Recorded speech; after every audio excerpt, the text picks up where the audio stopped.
बाबा साहब भी कि जो पहले जो है उसको जन्म लेने से पहले इसकी सुरक्षा की बात करते हैं, नवजात शिशु से लगाए बुजुर्ग व्यक्ति तक, वृद्धा आश्रम तक की बात करते हैं बाबा साहब संविधान में कि वृद्धा को भी जो है उसको भी अधिकार देते हैं कि उसको जो है तो उसको भी स्वतंत्रता का अधिकार है, उसको भी रहने का अधिकार है, उसको भी जीने जाने का अधिकार है। और इसके बीच में जितनी भी पीढ़ियां आती हैं सबको अधिकार मिला।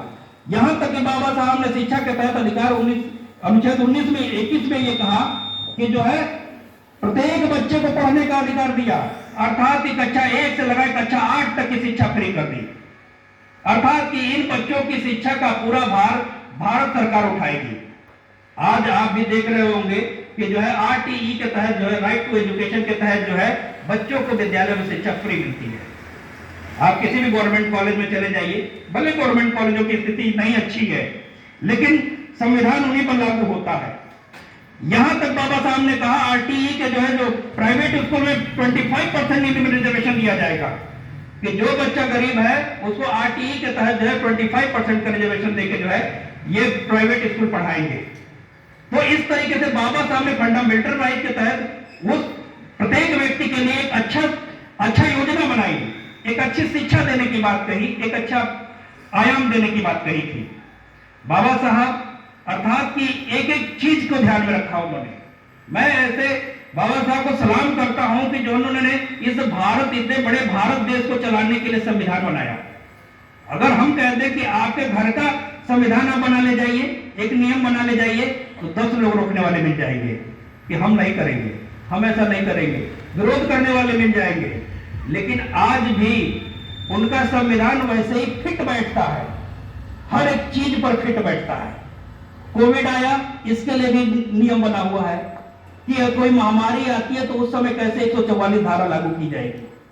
संविधान बना 1949 में, लेकिन कोविड आया 2019 में, लेकिन संविधान का एक अनुच्छेद उसमें भी उन्होंने छोड़ रखा था कि महामारी के समय हम कैसे इस चीज से निपटेंगे। मुद्रा, अगर मुद्रा परिवर्तित होगी तो मुद्रा को कैसे हम परिवर्तित करने से कैसे वो करेंगे, सर्वाइव कैसे करेंगे।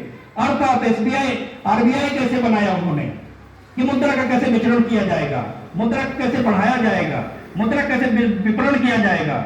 अर्थात कि जो है देश को चलाने के लिए कोई ऐसी नियम नहीं उन्होंने छोड़ा कि जो देश को लिए हानि की बात करे। आज भी उनका नियम वैसे ही एकदम बिल्कुल फिट बैठता है। बात करते हैं, एक और मुद्दे की बात करते हैं कि हमारे देश को चलाने का सिस्टम उन्होंने कैसे बनाया। इतना बड़ा जनतंत्र है, कैसे चल रहा है। 4 स्तंभ बनाए उन्होंने, 4 स्तंभ, अर्थात कि जो है विधायिका, कार्यपालिका और जो है न्यायपालिका, मीडिया, 4 स्तंभ से देश चल रहा है।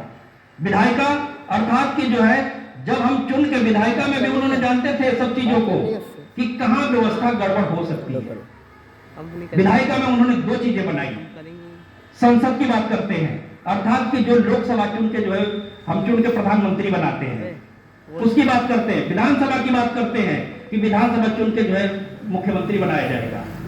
इसमें भी उन्होंने जो है विधायिका में भी उन्होंने जो है सिस्टम बनाया, उसको आम लोगों से जोड़ दिया, आम लोगों से जोड़ दिया। अर्थात कि जहां नियम बनने की बात होगी वहां वही व्यक्ति चुन के जाएगा जो आम आदमी से निकल के आएगा।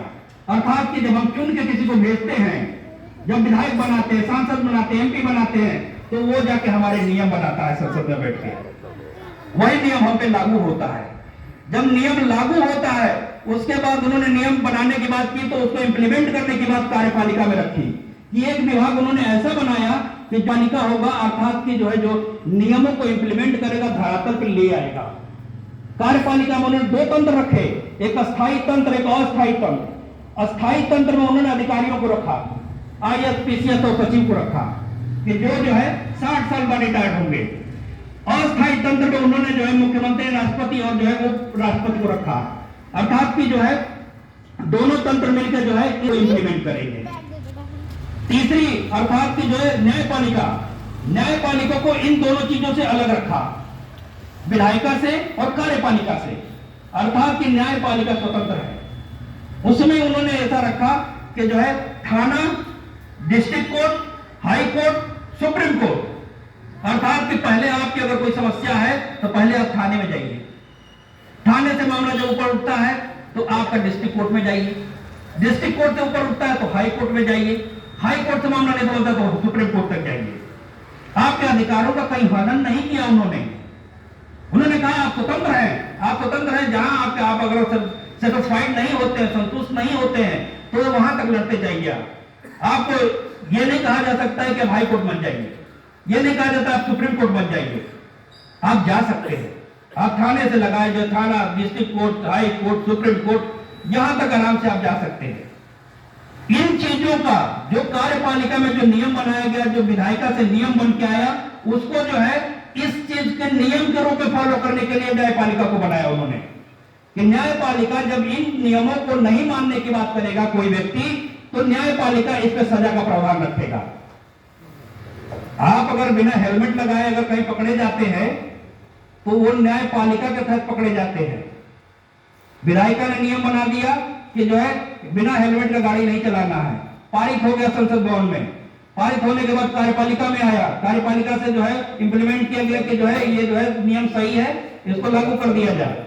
उसके बाद जो है न्यायपालिका इसमें नियम बनाता है कि इस पर 1000 का जुर्माना भी लगाया जाए, तब व्यक्ति मानेगा। 1000 का जुर्माना लगाया जाए तब व्यक्ति मानेगा। न्यायपालिका के तहत जो जुर्माना आपसे लिया जाता है किसी भी चीज का, आप कोई भी नियम तोड़ते हैं न्यायपालिका के तहत तोड़ते हैं। तीसरा स्तंभ, चौथा स्तंभ उन्होंने रखा मीडिया को, अर्थात कि तीनों की अगर कार्यपालिका अगर सही से नहीं काम करती है तीनों चीजें, तो मीडिया जो है इन चीजों को वैसे